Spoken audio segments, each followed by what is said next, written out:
You know, you can get the job done. And here's the thing, you know, there's different variations of DJs. You see what I'm saying? You got club DJs, you got lounge DJs, you got wedding DJs, you got karaoke DJs, and like I'm just naming a few. And I think that's where the confusion comes from when people grade the work of DJs.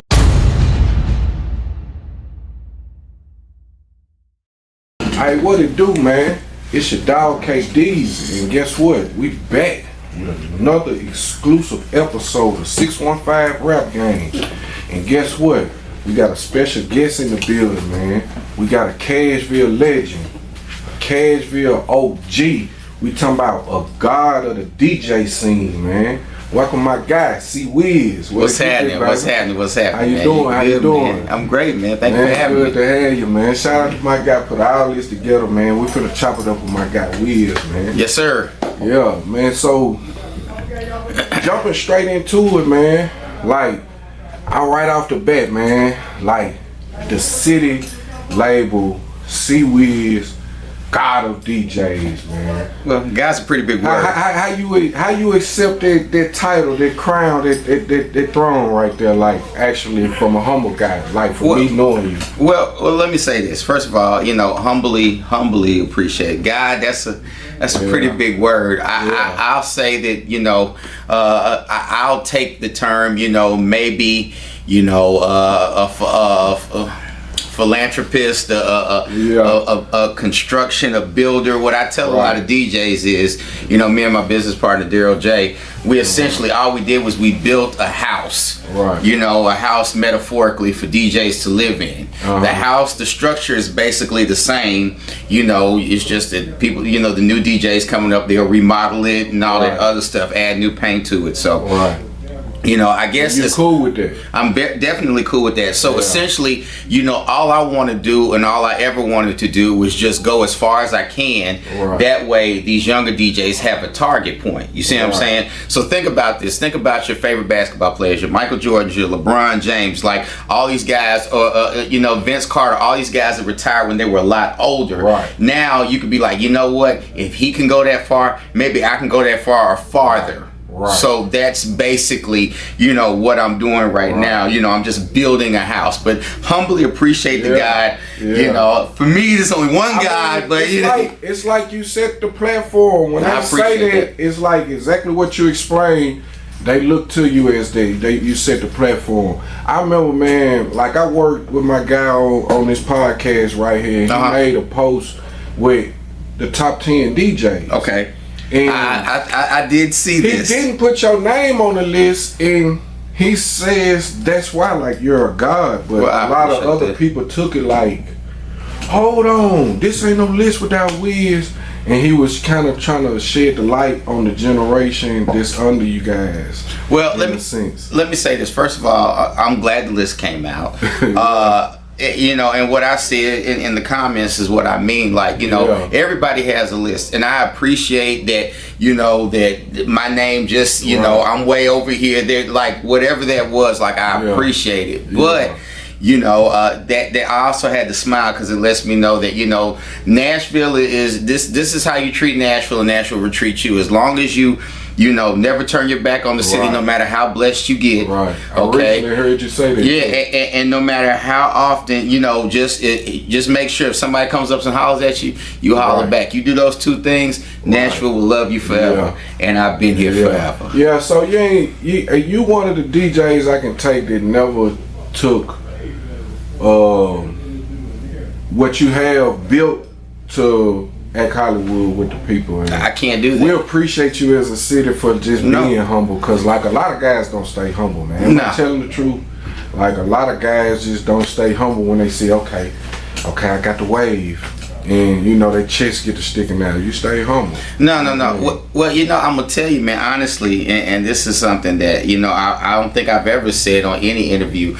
You know, a lot of my, you know, humility or just being down to earth, I actually learned from PimpC. You know, I remember one time PimpC, he had just got home, and he had a show in Dallas, and he was flying, and he flew Southwest. Right. And I was like, wow, where's the first class that he came, he was walking off that plane, signing autographs, taking pictures with a fur coat on, man. Yeah. You know what I'm saying? Just Yeah. being with the people. Right. And that's before, you know, everybody takes Southwest now, it doesn't matter. Yeah. But that was at a time that, you know, if you took Southwest, you would, you Yeah, know what I'm yeah, saying? yeah, like, yeah. you was really just... He wasn't Pimp C. What Pimp C doing? Right, exactly. Yeah. But yeah, like, so, like, you know, like, you just seeing stuff like that and understanding every time they came to Nashville, when I'll throw out some old names, when they were at the Mix Factory, Yeah. guy in a wheelchair, they put him on the stage, they give him Yeah. a bottle, and they just made sure Yeah. that he enjoyed the show Yeah. and all that other stuff. So, Yeah. like I said, you know, at the end of the day, the way Nashville works is, you know, once you get off that stage and once you leave that club, we all go to the same Krogers, we all go to the same Targets, Right. you know what I'm saying, we all go to the same parks. You see what I'm saying? Yeah. So, like, let's why be different? let's not do that. Yeah. You see what I'm saying? Yeah. Because at the end of the day, if I have a flat tire, I don't want somebody to second guess helping me and my family and my Right. kids out. You know what I'm saying? Yeah, Like, they yeah. think, like, go that bougie. Yeah, they go that Yeah. bougie shit right there. You know what I'm saying? Yeah. You know what I'm saying? I get that. I yeah, get like, that, nah, man. don't speak to me like you didn't speak last night. You know what I'm saying? Right. yeah. Right. I think it's some, man, you need to hold a one-on-one class about, man, with the up-and-coming DJs, man.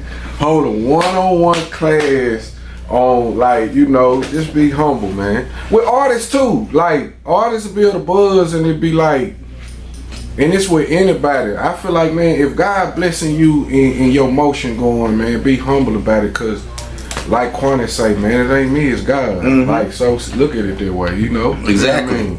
And you can take it humble, man. You know, the thing is, man, like, a lot of these DJs that I met, some of these great, amazing DJs and amazing artists, we haven't had a conversation. Right. Don't know why.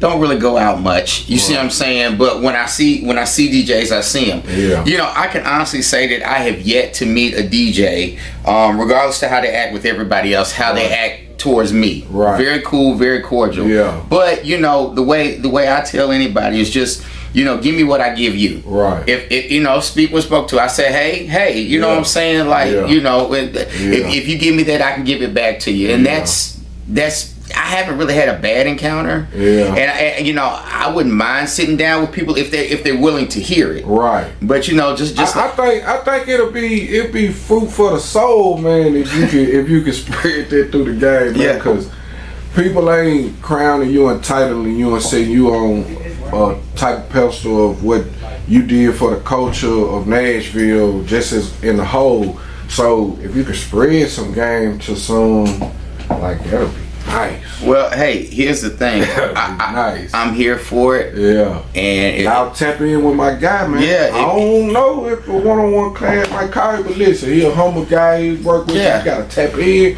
like, for real, man. yeah, I don't ask for much, man. Gummy bears and water, man. Yeah, you know what I'm saying? yeah. Give me, you know what I'm saying? Give me a bottle, you know what I'm saying? Yeah, and let's chop it up. You know, a little Aquafina, you know what I'm saying? Yeah. A little Dasani or something, and we'll chop it up. So talk about some of the old days. I just heard you bring up Mix Factory, man.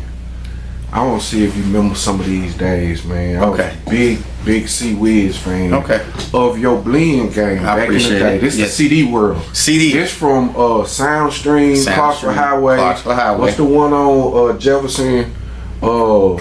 You had a spot on Jefferson you used to push out I forget. No, because I forget the name. Junebug and Capital Punishment, they were over there. It was right there on the corner. It's across from Fisk, right? Yeah. And it was a pizza place.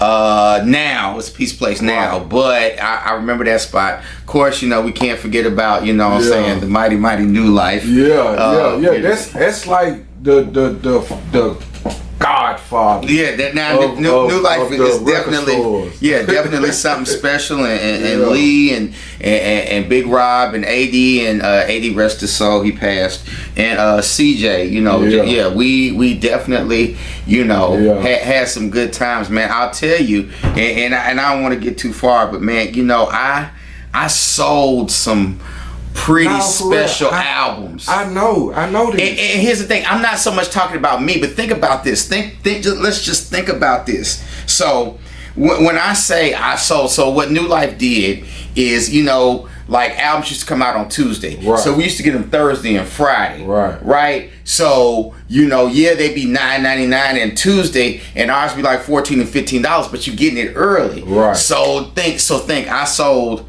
All Eyes on Me, the CD. Yeah. I sold The Chronic 2001. Right. I sold Master P, the Ice Cream Man, True, Right. Mystical, and all these people used to line up. Cash Money. Yeah. I sold 400 Degrees. Like Yeah. all these albums. Yeah. All of them. And like High Demand. The high demand, and to see the excitement and people grabbing, hold me a Yeah. tape, hold me a CD, like Right. all that shit, like that shit, Yeah. like that is so nostalgic, and you know what I'm saying, like Yeah. I remember those days. Yeah. I really that remember those. caused a whole lot of the Cashville wave. Yes. As far as when it came with distributing in a DJ style, Yeah. setting platforms for parties and shows for artists to come. Exactly. Like you was one of the main people, like opened up one of them doors. I don't know appreciate if some of the up and coming artists know this, but this one of the dudes, like old stories you'd have heard about. Man, he was one of them. Yeah. And that's what I want to tap in about, Sure. like in like a lot of your older days when you was pushing, when C-Wiz was at the top of the, I mean, Yeah.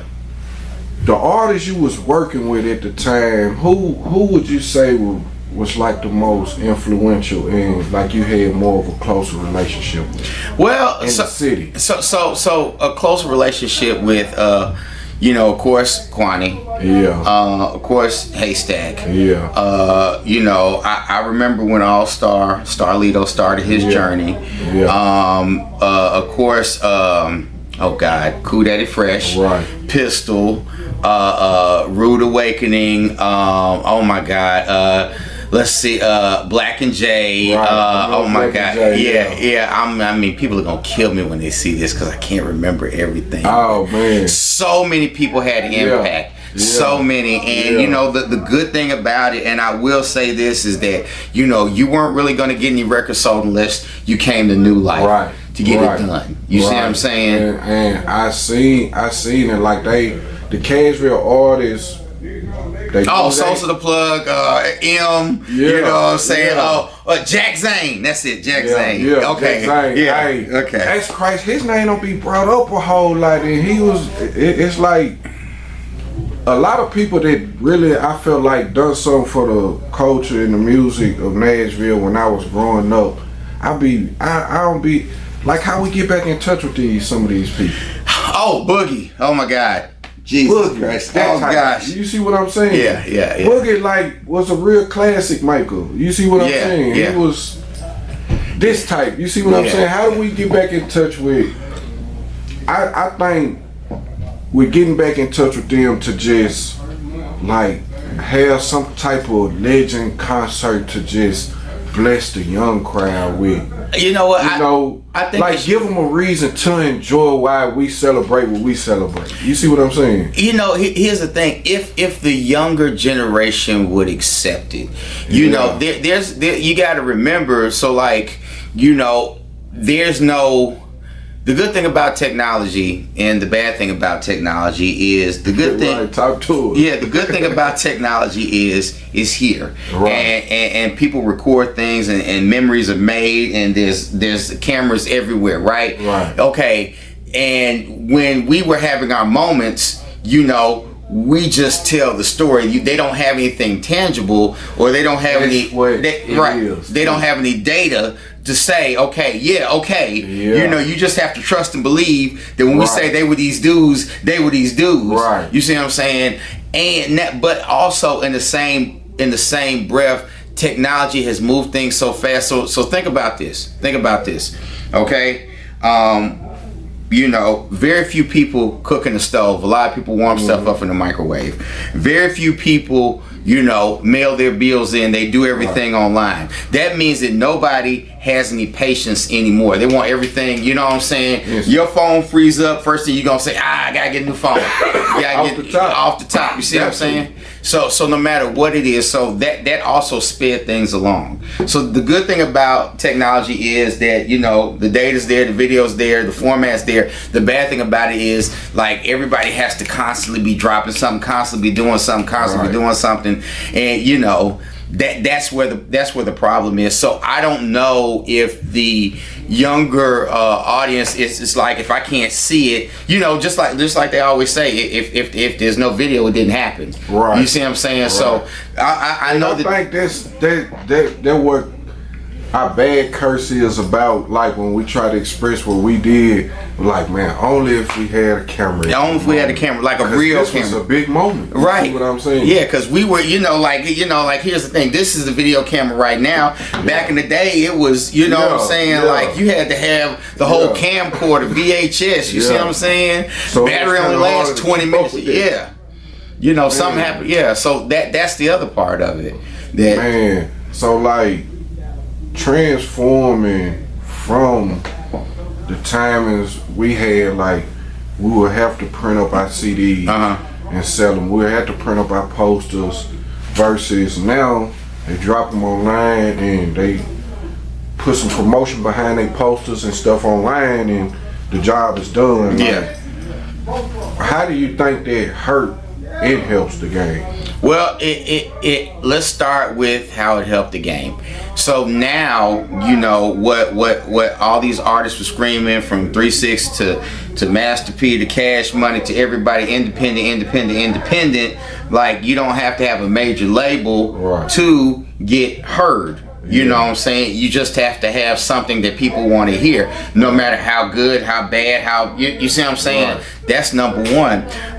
Number two, the cost of getting something done is a lot cheaper than what it was because technology is so good. Right. Now, the bad part about that is, when you had a CD or when you paid for studio time, here's the thing, you tend to take care of things a little bit better when you pay for them. Right. When you spend this money, you see what I'm saying? That's what I think we made when we made people legendary, because we would treat, I just got the new Eminem album or the new Buck album or something. We treat it like a trophy. Exactly. And then like, you be ready to kill somebody if somebody stole your CD. Man, I bet your CD book was stupid too. Working at a record store, it was pretty nice.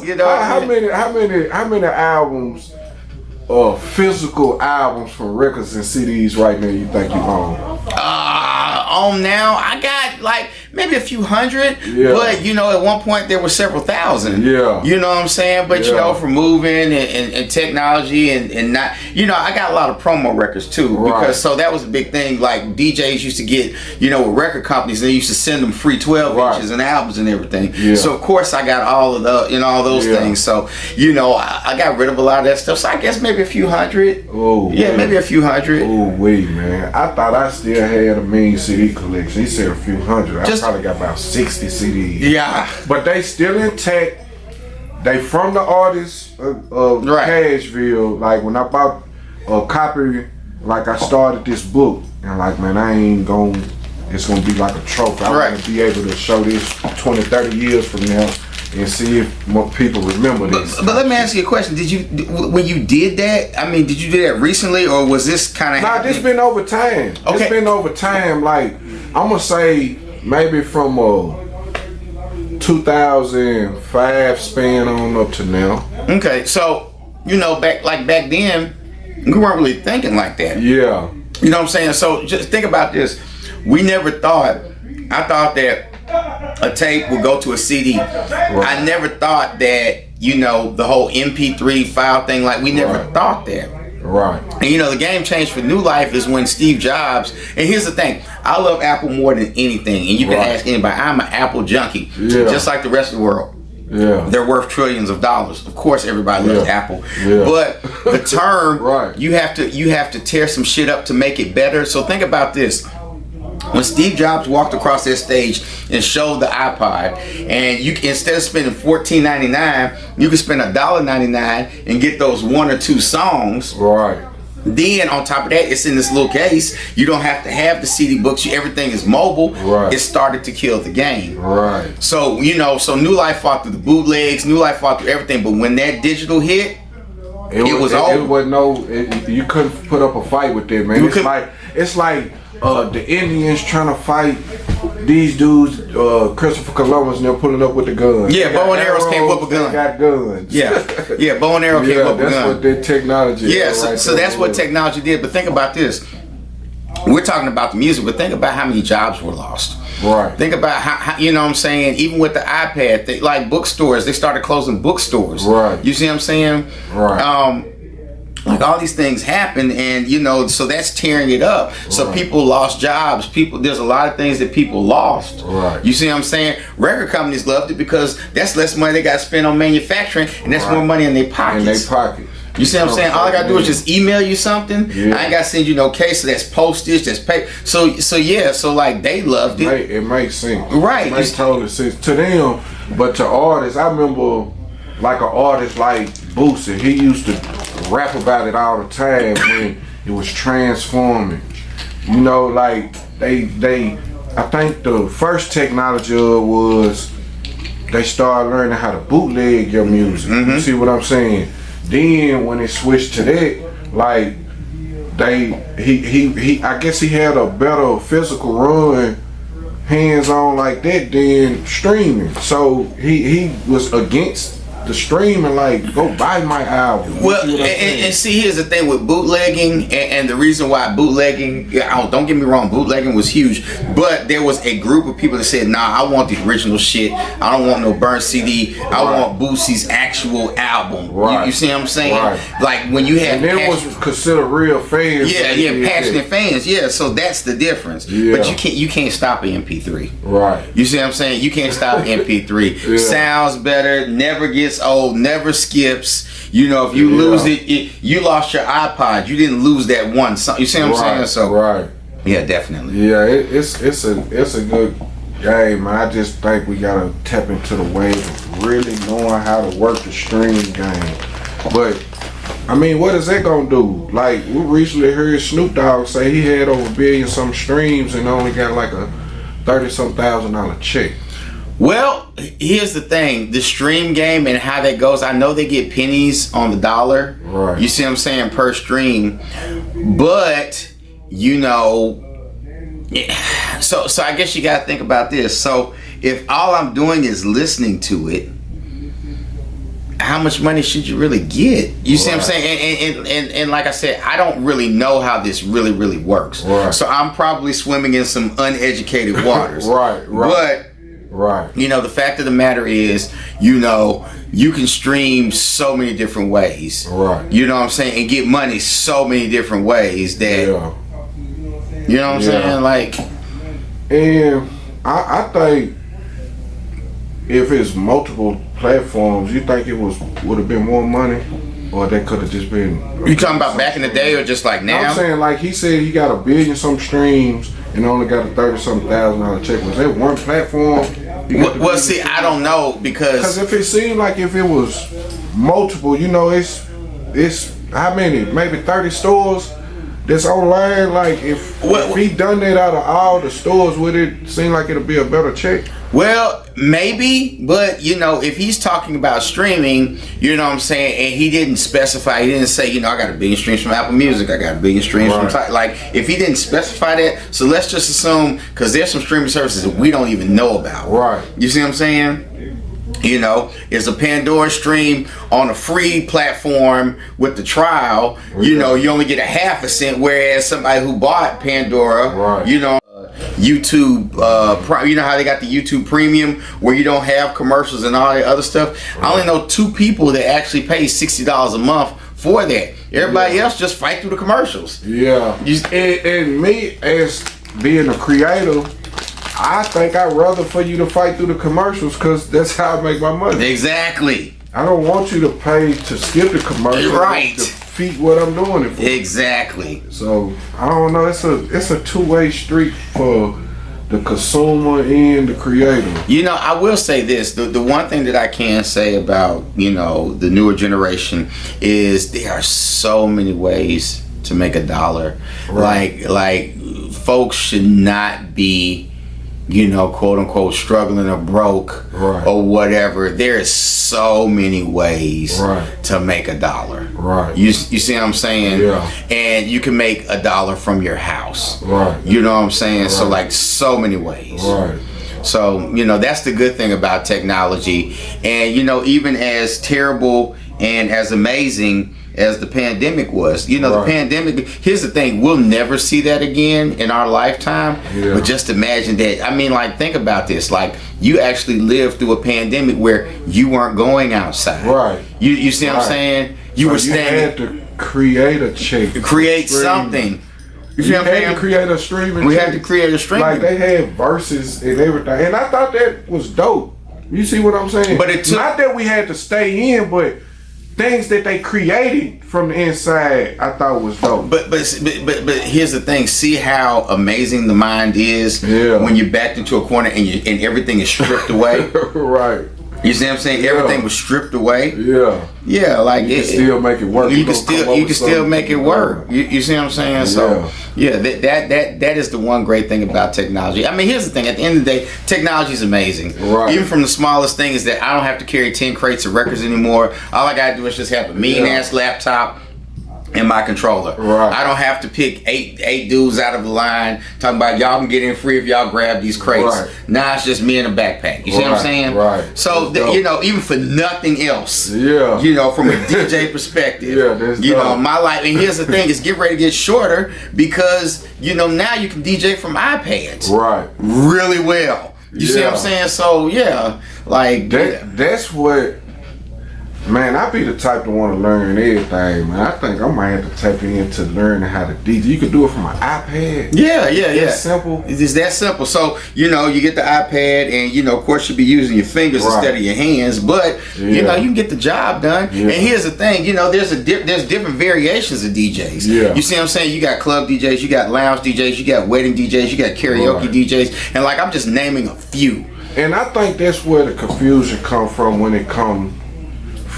when people grade the work of DJs, because you got like in them same categories you just named, you got excellent DJs in all them categories. Yeah, you see what I'm saying? Exactly. Yeah, there are amazing DJs. So they name you the guy because you can conquer all of them, right? Yeah. I do okay. Man, 615 Rap Game, man. This is DJ Wiz. Yes, sir. Man. Look, we finna take a quick commercial break, man, and we be back right after this. Y'all don't go nowhere. Please believe it. Hey, fool, you ready for it? Yeah. On some real shit, finna go ahead and we finna bump down for all the no bag you got. Nah, nigga, you got the dope away.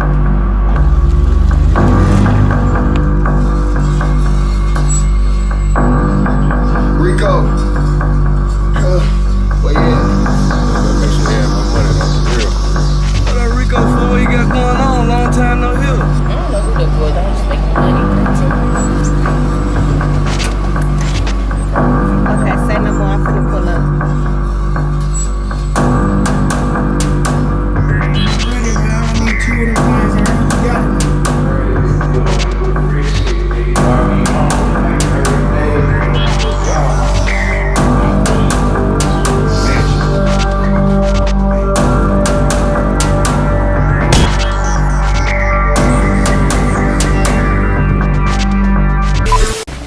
Look, we back off a quick commercial break, man, and we back in here with my guy Wiz. What's happening? What it do? Already. How you feeling, man? You in here, man? We got a legend on the show, man. 615 Rap Game, man. I appreciate it, man. Thank you for having me. Man, it's good to see you feeling good, man. Yeah, I feel great, man. And hopefully, listen, check this out. The list is all good. Everybody has their opinion. It's all love, no worries, no issues. I'm on the platform, so you listen, it's all love. Right, see? There you have it. Ain't no problem. Ain't nobody take it to heart, man. We just grinding. It's all love.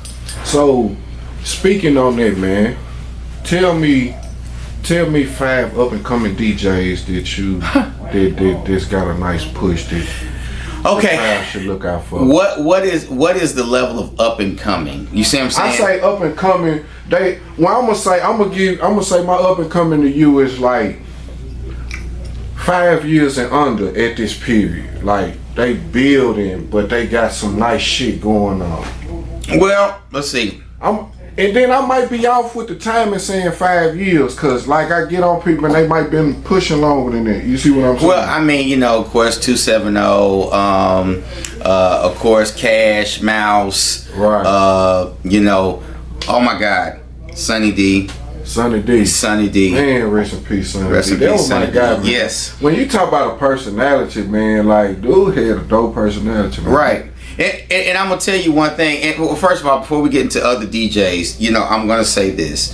Okay, I have a lot of relationships with a lot of DJs Right. and a lot of people. There's a lot of people in my phone that I have one-on-one conversations with. Right. So I do not take the OG title lightly. I have given a lot of you guys knowledge and direction and all that other stuff. Right. So charge it to my head, not to my heart. I love all you guys. Right. Okay, but a lot of these younger DJs, I mean, DJ Tui, of course, he's been doing it for a while. Spiffy Boy, it's just so many young DJs. And shout out to my guy Spiffy Boy. I think I recently seen him on a podcast and it came up. And I don't think it was for him not to have light on what he's been doing. It's just, I think people, they judge how they judge what they judge. You see what I'm saying? Yeah. But shout out to you dope, bro, for real. Yeah. You know what I mean? So, you know, there's so many DJs. Oh my God, there's so many DJs. I swear they're gonna kill me. This shit never goes. Oh Man, you a godfather, man. I mean, they say you birthed the game. Okay, how many cousins you got in the DJ pool? man, okay, so you know, Wet and DJ Wet and Raw Tunes. Okay. Those are my cousins. Yeah. Okay, so we actually come from a family of DJs. So Right. we got Wet, Raw Tunes, we got Milton, Mr. Magic. You know what I'm saying? Milton? Yeah, Troy Stalkert. Mechadon, Dante, me. So you know, like we come from. You talking about Sensation Milton? Yeah, He was a DJ. he is a DJ. I never knew that. So shit, here's bro. the thing. So this is the trick. Okay. That's crazy. I never knew that. So here's the thing. How do you think Milton got me to come to Sensations? Right. Because he's my family. Right. And you know, family do what family do for family. Right. I remember, you know what I'm saying? He came to me and said, I need you. I said, I'll be there. He walked into another club when I was DJing and said, I need you to show up. Right. And I showed up and we did our thing. Yeah. And this was early Sensation days. Early, like this It had is. about a 20-year run since. Yes, and I was there for a lot. So will you crown Sensation like the longest running Nashville club? Definitely the longest running Nashville club. You know what I'm saying? But here's the thing. So, you know, and I want him to see this. So you make sure that you inbox Wet and Raw Tunes. So you know that I gave Mr. Magic his name, Redbone Milton. That's where he got Redbone Milton, and that's how we got Sensations. So we came up with that concept. So that's dope as fuck. Yeah, man. definitely. I heard Wet going off on one like, we ain't talking about that woo and Wet is my cousin. Yeah. What y'all talking about? Yeah. So I always wanted to ask you that, like, he wasn't blowing his chest over. No. So man, me and Wet go back, like, out of them DJs you name and a couple you name, like, I got a relationship with Wet. Like, he would be one of the DJs I could come to with a record, come to with a conversation about something, an ideal, see what he think, and he always been helpful.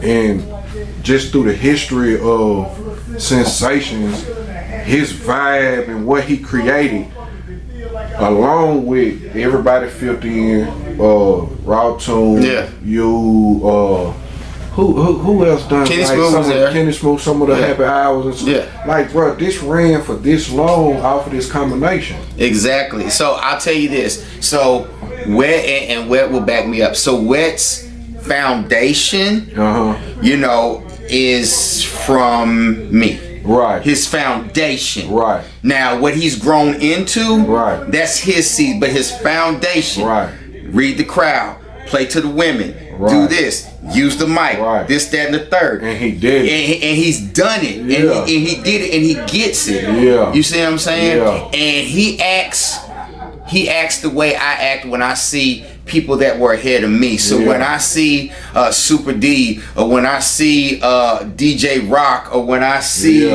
like all these guys, Ernie Allen and all those stuff, you're talking about a guy that is like, I'm ridiculously humble. Like, yes sir. Yes. What can I, please, you know what I'm saying? Like, because Troy Stalker, like even Mr. Magic, so like, because you have to remember, like, at the end of the day, if they wouldn't have done their work, I couldn't have done mine. If I can't do my work, then these younger DJs, like, I'm just trying to build. Move? How do it move? It can't move unless, you see what I'm saying? So I'm sitting up here right now, chopping wood, trying to make, you know, like we said in the beginning, this metaphoric DJ house for all these DJs to live in. Okay. So what does it take for like a DJ to be a part of that?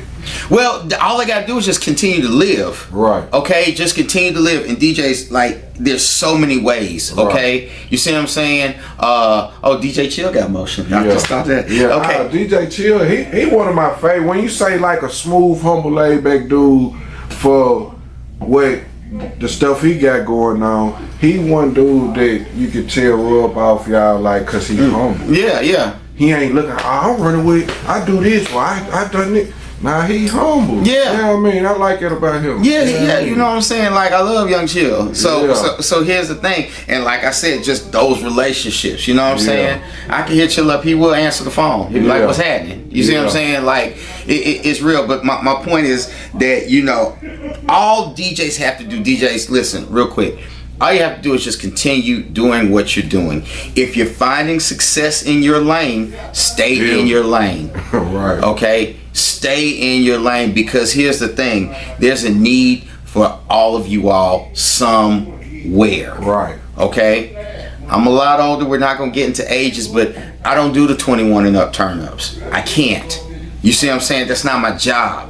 You know what I'm saying? My job is a little bit older crowd. You see what I'm saying? So like, that's the difference. Just stay in your lane. Do if you are an artist as DJ, be that artist as DJ. If you know what I'm saying, if you work at a lounge, just work at a lounge, because at the end of the day, you're contributing to the culture of hip hop. You see what I'm saying? Rap is the one other thing. Rap is the music, hip hop is the culture. That's the difference. They are not the same. And a lot of people don't understand that because how the genres put, you got slash hip hop, and then you got rap. Like, no, hip hop is the culture. You see what I'm saying? It's the swag, it's the attitude. You see what I'm saying? Like everything. How old were you when hip hop was presented to you? Oh God. See, these are trick questions, because then you find out like I'm 1,000 years old. No, okay. What? Just say a song that like stole you, like that drove you to the C-Wiz. Well, okay. What turned you into DJ C-Wiz? So let's say Run DMC. Let's just, because I have to say somebody that everybody would know. You see what I'm saying? I couldn't say like somebody like Just Ice or somebody like that. You know, or, you know, My Maserati by J-Bach and Mike, whatever. So the point I'm trying to say, let's just say Run DMC. Okay, when I heard Run DMC, like, you know, but, you know, like it never had an identity, and then it just kind of grew into something. So, you know, so yeah, Run DMC.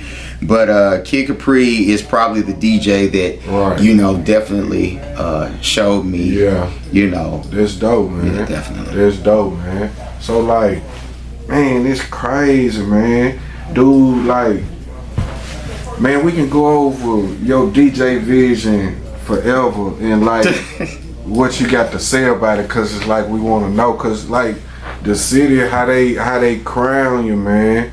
At your time when you was DJing, who was one of the tightest DJs with you? At the time. You know, I said, have a seat. Let's talk about this. So, of course, you know, first of all, shout out to my business partner, because we still in this, Daryl J.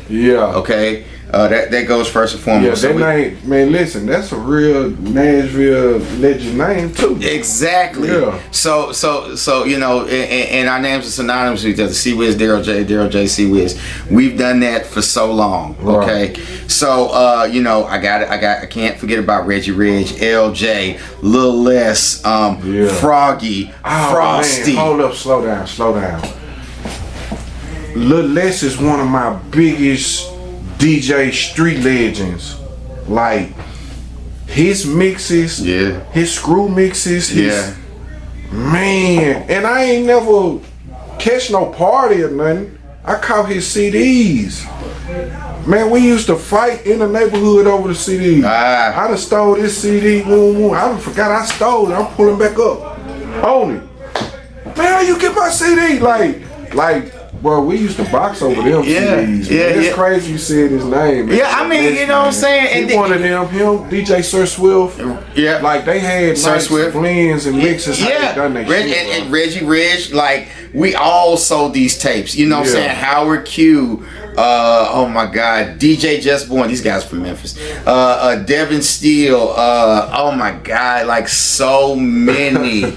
That's dope, man. Y'all all legends in my book. Cause like as a kid, like I got into trying to be an artist. I'm gonna say around about 2001. I'm gonna say I stepped out around about 2003 or 4.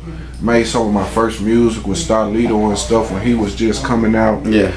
But my focus was like, how do I find y'all? Y'all was famous to me. Oh God. Because of artists I like went through y'all. You see what I'm saying? Yeah. So it's like, how do I get to him? He need who I need to holler at. You see what I'm saying? Yeah. And I think that was the struggle for artists back then, was trying to find y'all. Well, you know, I wasn't hard to find. I was always at the record store. You could always pull up the record store. Yeah. And, you know, the record store did become a pretty big hangout. Yeah. Oh, yeah, we used to do in-stores, you know what I'm saying, where the artists would come in, sign autographs, take pictures. That was real cool. They don't really do that. I see you said something about Memphis in the mix to all of this. And you built relationship with a lot of Memphis artists coming up here. Yes. To your record stores and all of this. You still tight with A-Ball and MJG. Very. And Project Pat to this day. Very. How is that 20-year relationship work for you? It's amazing. So you know, all the Memphis guys. So here's the thing. So think about this. Like, you know who DJ Squeaky is? Yeah. Okay. You know who DJ Squeaky worked with, right? Right.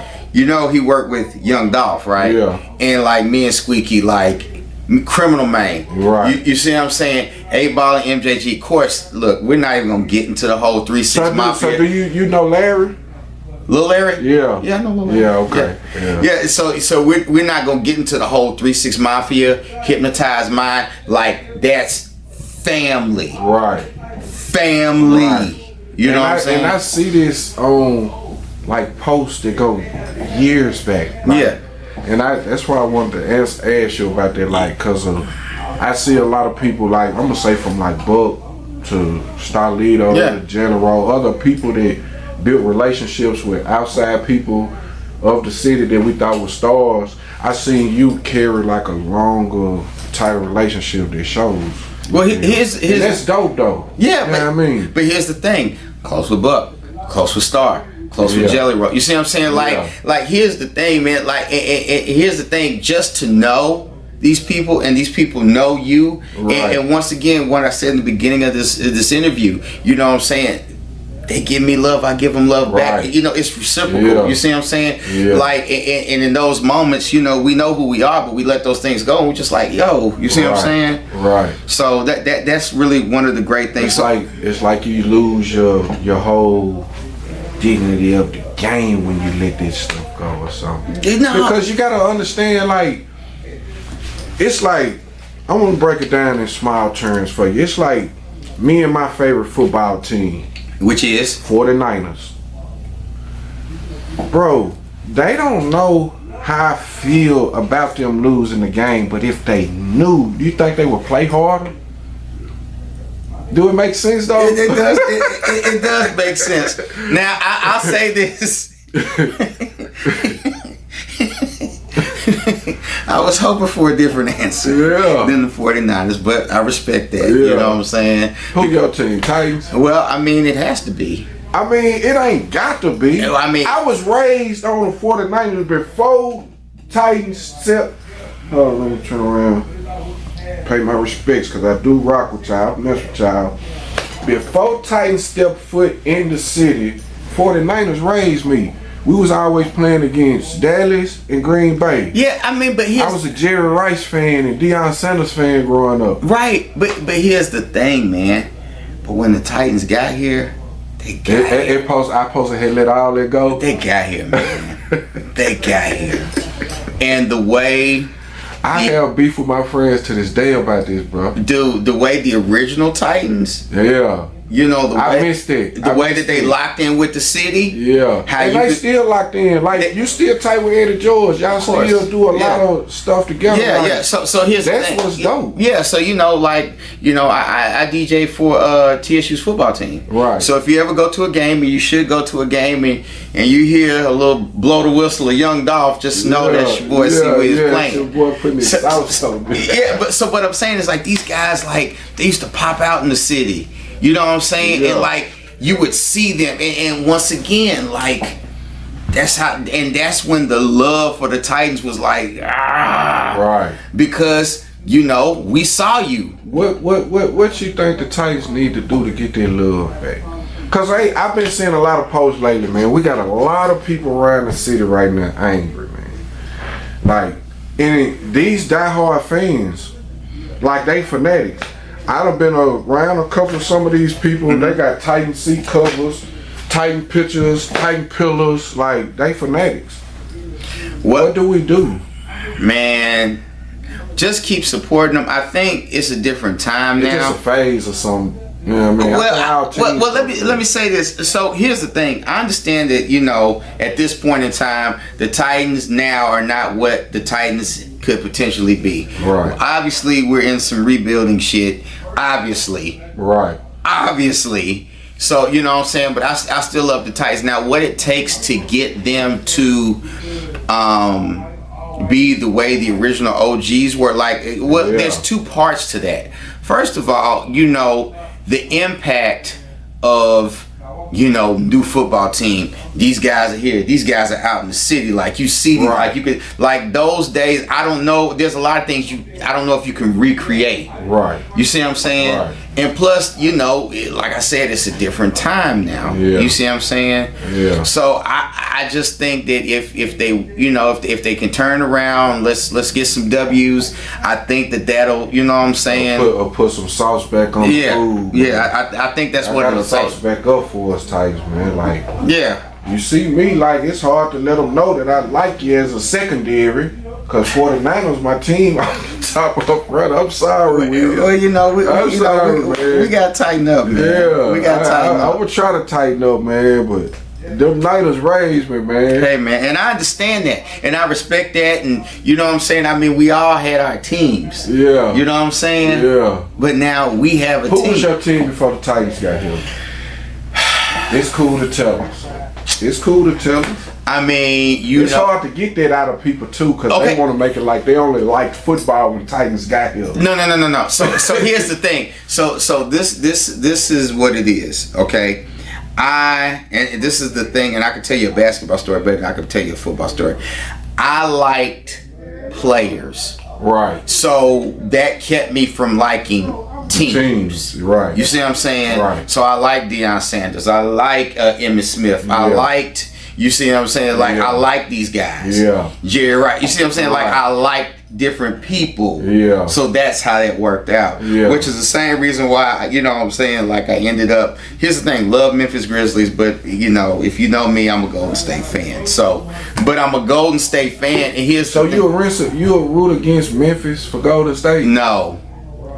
I was saying what he was gonna say on camera. No. Memphis. Here's the thing. You ready? Memphis us. Memphis us. So you know what I do?